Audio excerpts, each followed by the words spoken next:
عن سعد بن أبي وقاص رضي الله عنه قال سمع رسول الله صلى الله عليه وسلم يقول من تصبح بسبع تمرات عجوة لم يزره ذلك اليوم سم ولا سحر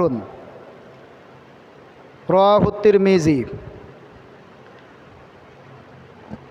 তিরমিজি শরীফের মধ্যে হাদিসটি বর্ণিত হয়েছে।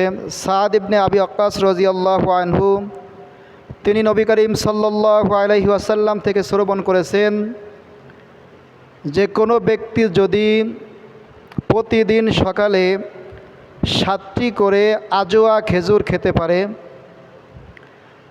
এটা যদি সে তার অভ্যাসে পরিণত করতে পারে, তাহলে ওই ব্যক্তিকে ওই দিন, যেই দিন সে আজোয়া খেজুর খেয়েছে, ওই দিন যদি সে কোনো বিষ জাতীয় কোনো কিছু পান করে, ভুলক্রমে যদি কোনো বিষ খেয়ে ফেলে, তাহলে ওই বিষ তার কোনো ক্ষতি করতে পারবে না।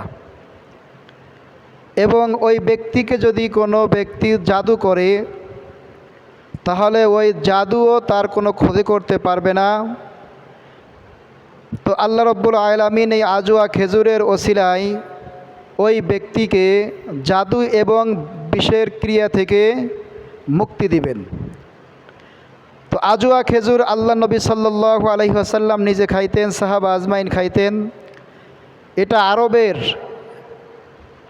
খেজুরের মধ্যে একটা উল্লেখযোগ্য খেজুর। এই খেজুর যদি কোনো ব্যক্তি প্রতিদিন খায়, আল্লাহ রব্বুল আলামিন তাকে অনেক রোগ ব্যাধি থেকে হেফাজত করবেন, সুস্থ রাখবেন এবং তার শরীরকে শক্তিশালী করে তুলবেন। তো আল্লাহ রব্বুল আলামিন